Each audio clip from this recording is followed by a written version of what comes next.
CS Auramutta bringing to you Revise With Me series. If you are a CA inter student looking to revise so that आपको खुद को अकेले नहीं करना पड़े, I am with you. Bringing years of teaching experience and bringing a lot of shortcuts to you through these Revise With Me videos. इस बार है GST की बारी and this is the GST chapter that we're revising together. It's a chapter called Invoice, and Invoice क्या होता है we'll first see. If you're new to these Revise With Me videos, we tackle the entire concept through my quick book. It's a 40-page book for the entire CA entire GST. And then हम देखते हैं ICI material, उनके questions, उनके concepts, sections, everything in this next half an hour. We will be wrapping up this very theoretical, but I will make it very interesting chapter called Invoice under GST. Let's start without wasting any time. This is the tax invoice chapter. Debit note, credit note, complimentary है. पहले देखते हैं क्या होता है. इस GST में अगर आप कुछ खरीद रहे हो या कुछ बेच रहे हो तो आपको इनवॉइस देना कंपलसरी है, and that is a proof कि आपने सप्लाई किया है. That is the proof the government को जीएसटी मिलेगा, and that is also a proof कि सामने वाला क्रेडिट ले सकता है. सो इनवॉइस चैप्टर बहुत ही इंपॉर्टेंट है. Invoice as a concept also बहुत इंपॉर्टेंट है. Section 31 mainly deals with invoice. 34 and 35 आगे देखेंगे, बट मेनली सेक्शन 31 को देखना है, टैक्स इनवॉइस. इनवॉइस कैसे इशू किया जाता है? The government says that listen, we are not giving you any format, you can use a format which you want, but there are certain details which are required on any invoice. First, it should be serial numbered, unique number होना चाहिए up to 16 digits. The supplier, your details including GST number, date, address, everything should be mentioned. Recipient का details अभी mention करोगे तो when value of supply is more than 50,000, छोटे supplies में जरूरी नहीं है. Unless he's a B2B guy, then आपको GST invoice details डालनी पड़ेगी. सेकेंड, डेट होनी चाहिए, डिस्क्रिप्शन ऑफ द गुड्स होना चाहिए, प्राइस सेपरेट होना चाहिए, जीएसटी अमाउंट सेपरेट होना चाहिए, एंड टोटल सेपरेट होना चाहिए, डिजिटल सिग्नेचर होना चाहिए, एचएसएन कोड होना चाहिए. Again same like return chapter में जो देखा था, if your turnover last year is more than 5 crore, तो आप बड़े प्लेयर हो तो 6 डिजिट्स कंपलसरी होता है एचएसएन कोड का. और अगर आपका टर्नओवर लास्ट ईयर 5 करोड़ के अंदर था तो आप छोटे प्लेयर हो तो 4 डिजिट डालने हैं B2B में, और B2C में तो ऑप्शनल है, अगर डालना है नहीं डालना है नो प्रॉब्लम आपका है. This is general details. अगर गुड्स का इनवॉइस है ट्रिप्लिकेट में होगा इशू 3 कॉपीज, एंड अगर सर्विस का इनवॉइस है डुप्लीकेट में 2 कॉपीज इशू होंगे इनवॉइस के. This is section 31 talking about invoice. Invoice का डेट कब होती है ये हमने टाइम ऑफ सप्लाई चैप्टर में ऑलरेडी देख लिया, बट मैं रिवाइज करूंगा. अगर आप गुड्स सप्लाई कर रहे हो तो whenever the goods are removed और delivered, RD is a shortcut, तब आपको इनवॉइस इशू करना है. अगर कंटिन्यूस सप्लाई ऑफ गुड्स है, एग्जाम्पल कोई पेन बनाने के लिए निप्स कंटिन्यूस सप्लाई कर रहा है, तो whenever the payment happens or whenever he issues the statement, तब तक इनवॉइस इशू हो जाना चाहिए. एंड अगर सेल ऑन अप्रूवल है, एग्जांपल आप सेल कर रहे हो गुड्स को बट वो सेल नहीं हुए, वो अप्रूव होने बाकी है, तो government says whenever they are approved और अप टू 6 months वेट करेंगे. This is the time due date of issue of invoice. ये हमने टाइम ऑफ सप्लाई चैप्टर में भी ऑलरेडी देख चुके हैं हम. Next for services, the government ने बोला लिसन हमको इतनी इसमें इतनी हरी नहीं है, you can issue the invoice for services. Example as a CA firm when I provide clients servicing, then 30 days के अंदर मैं इनवॉइस इशू कर सकता हूँ. अगर एक बैंक कंपनी है, इंश्योरेंस कंपनी, एनबीएफसी है, तो 45 डेज मिलते हैं उनको इशू करने के लिए invoice. This is basically for general invoice. But अगर कंटिन्यूस सप्लाई ऑफ सर्विसेज है, तो example as a CA firm can I give accounting services to a client continuously. Continuous मतलब मोर देन 3 months जरूरी होता है कॉन्टैक्ट होना, उसको बोलते हैं कंटिन्यूस सप्लाई ऑफ सर्विसेज. तो उसमें पहले देखो आप ड्यू डेट क्या मेंशन की है वहां पर, वो date due date of payment. अगर वो मेंशन नहीं है तो रिसीव कब होना चाहिए, वो मेंशन नहीं तो कंप्लीशन कब होना चाहिए. I will give you an example let's say I am giving accounting services to a client and हमारा अग्रीमेंट है फॉर 12 months. नाउ ये 12 months का अग्रीमेंट तो long agreement, the government will not wait for 30 days and 45 days.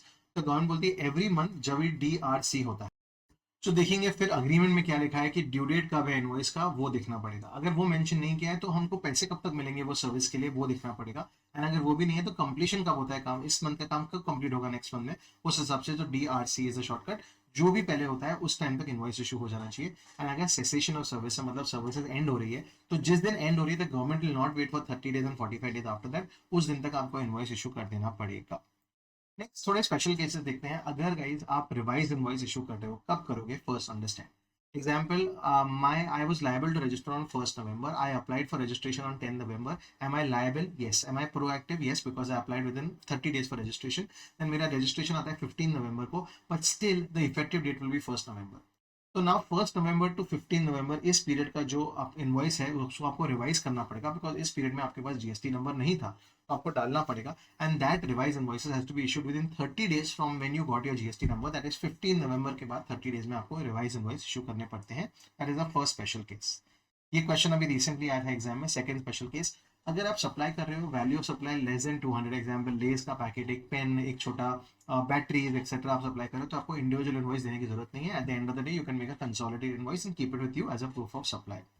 Next, अगर आप taxable supply भी issue कर रहे हो एंड एग्जेम्प्टेड सप्लाई भी इशू कर रहे हो, तो आप दे सकते हो bill of supply cum invoice, दोनों का मिला के एक डॉक्यूमेंट बना सकते हो. और अगर सिर्फ एग्जाम सप्लाई इशू कर रहे हो तो बिल ऑफ सप्लाई इशू होगा. अगर आप किसी से एडवांस लेते हो तो आप रिसीट वाउचर दोगे. And remember, advance of goods में गवर्नमेंट को जीएसटी उस टाइम नहीं चाहिए होता है, बट रिसीट वाउचर आपको देना पड़ता है. एंड ये एडवांस अगर रिटर्न होता है तो रिफंड वाउचर एक इशू करना पड़ता है. एंड वेरी इंपॉर्टेंट, अगर आप आरसीएम में कोई सप्लाई लेते हो, एग्जाम्पल किसी सप्लायर ने मुझे आरसीएम में सप्लाई की, तो मेरी रिस्पॉन्सिबिलिटी इनवॉइस जनरेट करने की, सेल्फ जनरेटेड इनवॉइस, वो नहीं देगा invoice because he is not registered under GST. And second, मैं जब उसको पे करूंगा तो मुझे पेमेंट वाउचर भी इशू करना पड़ता है. These are some special cases under GST invoice. Next, yes, there are some entities which do not have to follow a particular pattern of invoice. Example, banks, insurance companies, NBFCs के पास इतने सारे invoices होते हैं कि उनको 16 digit का serial number issue करने की जरूरत नहीं है. Next, goods transport, passenger transport. आप अगर एयर टिकट लेते हो उस पर जीएसटी होता है, बट वो सेपरेट जीएसटी इन्वॉइस नहीं देते हैं, वो टिकट पे ही डिटेल्स दे देते हैं. थर्ड, थिएटर्स सिनेमा हॉल में अगर आप टिकट लेते हो तो उस पर जीएसटी सेपरेटली इशू करने की जरूरत नहीं है इन्वॉइस की. नेक्स्ट, हम देखेंगे ई इनवॉइस. वेरी वेरी इंपॉर्टेंट, ई इनवॉइस क्या होता है guys? Everything is now electronic. आप ये लेक्चर भी इलेक्ट्रॉनिकली देख रहे हो, तो इलेक्ट्रॉनिकली इनवॉइस इशू करने की जरूरत है, उसको बोलते हैं E invoice, electronic invoice. This E invoice is compulsory for those people whose turnover has been more than 5 crore in any years in 17-18. मतलब जब से जीएसटी आया था तब से अगर कोई भी साल में आपका टर्नओवर 5 करोड़ के ऊपर रहा है तो आपको इस साल ई इनवॉइस इशू करने की जरूरत है. Only for B to B supplies, not for B to C. That is first, E invoice किस पे एप्लीकेबल होता है. बट कैसे इशू करते हैं? ई इनवॉइस ऐसा कोई कॉन्सेप्ट ही नहीं है. फर्स्ट आप जनरेट करोगे नॉर्मल इनवॉइस. नेक्स्ट, उस इनवॉइस को ले जाओगे आप सेपरेट पोर्टल पे, उसका नाम होता है इनवॉइस रजिस्ट्रेशन पोर्टल, IRP. उस पर आप डिटेल्स डालोगे इनवॉइस की एंड आप सबमिट करोगे तो एक नया इनवॉइस रजिस्ट्रेशन नंबर आएगा एंड उस नंबर से क्रिएट होता है एक ई इनवॉइस. ई इनवॉइस किस पे एप्लीकेबल है वो आप जान गए हो. किस पे एप्लीकेबल नहीं है उसका शॉर्टकट है the boys and girls state in PG. Theatres पे एप्लीकेबल नहीं है. नेक्स्ट, बैंक्स पे एप्लीकेबल नहीं है. इंश्योरेंस कंपनीज पे एप्लीकेबल नहीं है. B for banks. G for government departments and government entities पे एप्लीकेबल नहीं है. नेक्स्ट, एसईजी यूनिट्स पे एप्लीकेबल नहीं है. अगर मेरा एक एसईजेड में यूनिट है तो उसमें मुझे एप्लीकेबल नहीं है. And last is passengers and goods transport पे एप्लीकेबल नहीं है E invoice, even if your turnover is more than 5 crore. But ये ई इनवॉइस के बेनिफिट्स क्या है? It is a way to report and reconcile fake errors. First, आपका जो ई way bill है उसमें डिटेल्स जो आप डाल रहे हो ई इनवॉइस में ऑटोमेटिकली जनरेट हो जाएगा, बिकॉज ई वे बिल भी तो एक प्रूफ है सप्लाई का. हम देखेंगे एक चैप्टर में कॉल्ड अकाउंट्स रिकॉर्ड्स ई वे बिल. नेक्स्ट, हमने रिटर्न चैप्टर ऑलरेडी देख चुके हैं, उसमें जीएसटीआर 1 में ऑटोमेटिकली अपडेट हो जाता है, बिकॉज अगर आप ई इनवॉइस क्रिएट करें मतलब आप एक आउटवर्ड सप्लाई करने वाले हैं तो it gets auto populated in GSTR 1. Next, reconciliation, because electronic invoice है between buyer and seller is very simple. Fake invoices eliminate हो जाएंगे, that is a very big deal. And एक ट्रांसक्रिप्शन जो errors होते हैं, मतलब अगर आप मैनुअल इनवॉइस बनाओगे तो ट्रांसक्रिप्शन एरर्स होते हैं वो रिड्यूस हो जाएंगे. This is basically E invoice. Can be a good question in the exam for 5 marks. पूरा डिटेल्स ऑन इनवॉइस, उसके एडवांटेजेस, उसकी एप्लीकेबिलिटी, उसके डिटेल्स, उसके एक्सेप्शन सब डिस्कस कर सकते हो एक साथ 5 मार्क के लिए. Next, quick response code. Guys, आप क्यूआर कोड, मैं क्या पढ़ाऊंगा, आप तो रोज यूज करते हो क्यूआर कोड पे करने के लिए. एक डायनामिक क्यूआर कोड है, उसके बारे में बात करते हैं. Dynamic QR code means that QR code where you scan and the amount automatically appears, so it saves some free precious seconds of your life. ये डायनामिक क्यूआर कोड जीएसटी में concept है. नाउ जब भी आप invoice issue कर रहे हो आपको एक डायनामिक क्यूआर कोड उस पर डालना पड़ेगा. This is only for people whose turnover has been more than 500 crore. मतलब बड़े बड़े प्लेयर्स को इन एनी ईयर सिंस 17-18 उसको ही इनवॉइस एप्लीकेबल है, सॉरी उसको ही डायनामिक क्यूआर कोड एप्लीकेबल है. वाइल ये वाला बी टू बी में नहीं होता, ओनली बी टू सी में. सो 500 करोड़ के ऊपर होने चाहिए ओनली बी टू सी में. And this dynamic QR code का idea is to make payments very fast and seamless for person. And hence dynamic QR code. Same exception है the boys and girls state in PG, उनको dynamic QR code applicable नहीं होता है. And this dynamic QR code applicable नहीं होता है जब अगर ऑलरेडी पेमेंट हो चुका है तो फिर डायनामिक क्यूआर कोड डालने की जरूरत नहीं है. नेक्स्ट, डिलीवरी चालान. अगर मैं कुछ सप्लाई कर रहा हूँ तो इनवॉइस आएगा, बट अगर मैं सप्लाई नहीं कर रहा हूँ, एग्जाम्पल मैं गुड्स भेज रहा हूँ कुछ पेंटिंग करने के लिए, मुझे कुछ वापस मिलने वाले हैं, तो मैं जब वो गुड्स भेजता हूँ तो मुझे एक डिलीवरी चालान इशू करना पड़ता है ट्रिप्लिकेट में. और सो अगर कंप्लीटली नॉकडाउन यूनिट्स और सेमी नॉकडाउन यूनिट्स आते हैं, एग्जाम्पल मैं एक क्रेन मंगा रहा हूँ, बड़ी सी क्रेन है, दिल्ली से आ रही है बैंगलोर, तो उसको पार्ट्स में ब्रेकअप करेंगे, उसको बोलते हैं सेमी नॉकडाउन या कंप्लीटली नॉकडाउन. वो नॉकडाउन जब होता है तो उस केस में वो नॉकडाउन जो यूनिट्स आते हैं उसमें आपको डिलीवरी चालान और इनवॉइस दोनों इशू करना पड़ेगा. Next, very important concept, credit note का. कभी कभी ऐसा होता है कि कोई मिस्टेक हो जाती है. एग्जाम्पल, मैंने सप्लाई की थी 100 बैटरीज, बट बाय मिस्टेक मैंने लिख लिया था इनवॉइस पे 110 बैटरीज, तो उसको कट करना पड़ेगा, मतलब रिड्यूस करना पड़ेगा। When ever the Q T we shortcut है क्वांटिटी, टैक्स और वैल्यू, मतलब या क्वांटिटी मैंने ज़्यादा लिख लिया, या टैक्स अमाउंट या रेट मैंने ज़्यादा लिख लिया, या वैल्यू ज़्यादा लिख लिया, तो मुझे उसको कट करना पड़ेगा, तो मुझे इशू करना पड़ेगा क्रेडिट नोट। ये बहुत ही सैड है, बिकॉज जब भी आप कट करते हो जीएसटी कम हो जाएगा, and hence the government doesn't like credit notes. And whenever goods are return, example मैंने कुछ बैटरी सप्लाई की, उनको अच्छा नहीं लगा, उन्होंने वापस दी, तो मुझे इशू करना पड़ेगा credit note. Now credit note आप इशू कब करते हो? Whenever Q TV has to be reduced और कट फर्स्ट। और इसकी डिटेल्स आपको इनवॉइस में डालनी है, सॉरी रिटर्न में डालनी है, बट एक डेडलाइन है इसकी called NA, that is 30 November, और annual return filing date whichever is earlier, because guys government को लगता है कि क्रेडिट नोट से हमारा जीएसटी कम हो जाएगा, and hence they have put a due date up to which the details can be put in the return. This is called credit note, section is section 34। And on the other hand, if your quantity, tax and value is lower, example मैंने supply की थी 100 batteries, but मैंने by mistake लिख the only 90, तो इसको increase करना पड़ेगा। इसमें गवर्नमेंट खुश होती है, because whenever Q T V increases the GST will also increase, and hence here the debit note, there is no time limit of putting the debit note in the returns. Very smart है the government, very चालाक pro. Next section 31 ये था। Section 32 बोला जाता है, 31 cover कर दिया, 34 कर दिया, 32।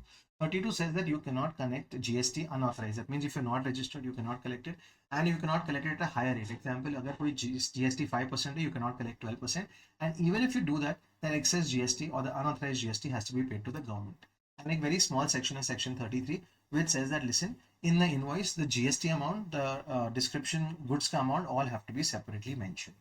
This is the case of invoice chapter. Now let's see this entire chapter from ICI material. 11 minutes only and we revise the entire chapter. Let's see now from ICI material what is the deal. All right, and Bible को प्रणाम, because this is ICI material, बहुत ही important होती है। देखते हैं tax invoice, debit notes, credit notes, ये सब डिस्क्रिप्शन आप रीड नहीं भी करोगे तो हमने कवर कर लिया है। ये सारे डिस्क्रिप्शन मैंने हाईलाइट कर दिए just in case you want to read. Ritu Manufacturers Delhi supplies goods to Prakhar Electronics Haryana.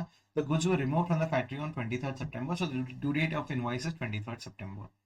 Next, ये services के लिए within 30 days you have to issue the invoice. Sale और रिटर्न बेसिस, इसके examples देख लेंगे, अगर यहाँ पर कोई एग्जाम्पल्स है तो उनको भी कवर कर लेते हैं। Let's move ahead, let's keep marching ahead, moving ahead. A taxpayer, say a firm of advocates having aggregate turnover in the previous financial year of more than 5 crore is supplying services to a company who will be discharging tax liability as recipient under reverse charge mechanism, तो उसको invoice issue करने की जरूरत नहीं है, सामने वाला करेगा सेल्फ जनरल इनवॉइस और एक पेमेंट वाउचर भी। Next, Maharaja private limited has a SEZ unit and a regular DTA unit. SEZ unit का भी टर्नओवर, अगर टर्नओवर दोनों का मिला के 5 करोड़ से ऊपर है तो इनवॉइस इशू करना पड़ेगा। यस, एसईजेड यूनिट को, एसईजेड डेवलपर को नहीं, sorry my bad, SEZ unit को एक्सेप्शन है, उनको इशू नहीं करना पड़ेगा। In this scenario SEZ unit is exempted from invoicing, however invoicing will be applicable to the domestic tariff area unit. Next, banking company provide some banking services, क्या उसको उनको ई invoice issue करना पड़ता है? नहीं। The boys and girls stayed in PG is a good shortcut for E invoicing. Next देखते हैं, और ये सब एग्जाम्पल्स नहीं है, इंपॉर्टेंट है, जो इंपॉर्टेंट है वही करेंगे फ्रॉम एन एग्जाम पर्सपेक्टिव। हाँ, ये वाला। Sarabhai Private Limited commenced the business of supply of goods on 1st April. Its turnover exceeded the applicable threshold on 3rd September. मतलब now they are liable. They became liable on 3rd September, applied on 20th September. मतलब proactive भी है. Granted registration on 5th October. अब 5th October से लेकर within 30 days they have to issue revised invoices.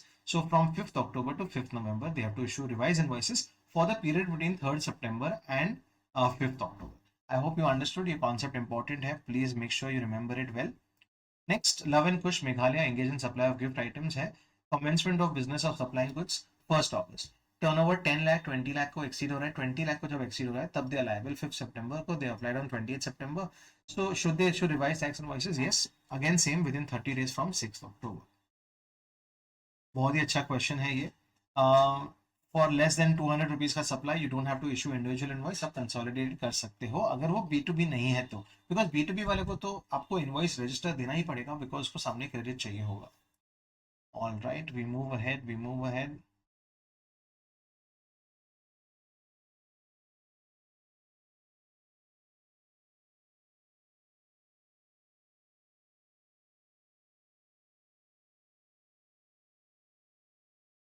Yes, Karthik and company registered supplier and GST provides the following information. Debit note या credit note क्या देखते हैं? Value of supply charge in invoice was 2,50,000, actual value थी 2,30,000 तक cut करना पड़ेगा, so credit note for 20,000। Tax charge in the invoice was 32,000, actual tax था 68,000, तो आपको बढ़ाना पड़ेगा, so debit note. Value charge in the invoice was 3,20,000, actual value was 4,20,000, बढ़ाना पड़ेगा तो डेबिट नोट. सो बेसिकली जो भी है first credit note then debit note and debit note. And credit note को आपको रिटर्न्स में डालना पड़ेगा by 30 November on annual return filing date whichever is earlier. Unauthorised GST को कलेक्ट नहीं कर सकते हो, सेपरेट अमाउंट दिखाने पड़ेंगे 33. And let's move over to the questions now. Here we go. First question. Sultan Enterprises entered into a contract with Prakash Entrepreneurs Delhi for supply of spare parts of the machine on 7th September. The spare parts were removed on 30th September. ये है the date by which tax invoice must be issued is 30th September because तब goods remove हो गए हैं. MBM caretakers registered person provides services of repair and maintenance of electrical appliances. It enters into an annual maintenance contract. मतलब ये continuous supply of services है.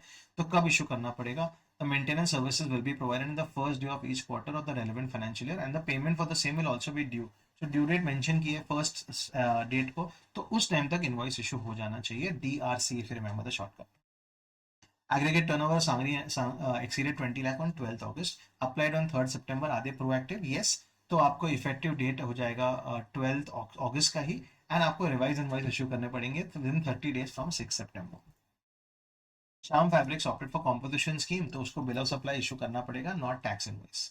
Royal fashions क्या बोलते हैं कि दोनों का मैं अमाउंट साथ में दे दूंगा. You can not do that, you have to issue separately. Exam में whether tax invoice has been issued within the time limit. दिखता है टाइम लिमिट कब है. फैशन शो कब था? 4 जनवरी को. इनवॉइस इशू किया है 10 फरवरी को. सॉरी आप लेट हो, विद इन 30 डेज आपको टैक्स इनवॉइस इशू करना है. किड्स ये होलसेलर और टॉयज, उसने कोई टॉयज भेजे उसको भी रिटर्न करने हैं, तो रिटर्न के केस में क्रेडिट नोट इशू करना पड़ता है. जो रिटर्न कर रहा है उसको एक क्रेडिट नोट इशू करना पड़ता है. एग्जाम्पल, मैंने अगर टॉयज सप्लाई किया, मुझे रिटर्न मिल रहा है, तो मुझे एक क्रेडिट नोट इशू करना पड़ेगा. ये सप्लाईज है 1200, 600, 500 की. And it can issue a consolidated credit note. Yes, you can consolidate the credit note unless it is interested more than 2.5 lakhs. Composition levy में हो आप, wishes to know whether issue of bill of supply can be dispensed. नहीं, आपको bill of supply तो issue करना पड़ेगा. A person has to mandatorily issue separate invoices for taxable and exempt goods. नहीं, आप एक invoice come bill of supply raise कर सकते हो. NBFC can issue consolidated tax invoice. Yes, NBFCs को permitted है, banks NBFCs को, theaters को, goods transport, passenger transport. Shakti Enterprises entered into a contract with Surya Enterprises for supply of goods and delivery to be made on 31st October. The goods were removed on 11th October. तो 11th October तक invoice issue हो जाना चाहिए. Trust and Fund and Event Management Companies provided services for event on 5th June. तो 30 days में invoice issue हो जाना चाहिए. नेक्स्ट, सुजल मल को कुछ एडवांस मिल रहा है तो उसको रिसीव वाउचर इशू हो जाना चाहिए. भोजराज एक जीटी है एंड व्हेन जीटी है तो रिवर्स चार्ज मैकेनिज्म में, सो उसको सेल्फ जनरेट इनवॉइस इशू करना पड़ेगा एंड पेमेंट वाउचर भी इशू करना पड़ेगा. These are the questions from ICI material. Don't avoid ICI material. ICI material is where the confidence comes. ICI material is where the marks comes. So this is me, CS Saurabh Mutha, bringing to you Revise with series के questions. I hope you are revising well GST. This I think is the 8th or the 9th chapter. Doesn't matter. We'll go all the chapters revise with me. See you in the next chapter. See you in the next video. This is me, CS Saurabh Mutha, signing off. As this video can be used multiple times for revision. All the best.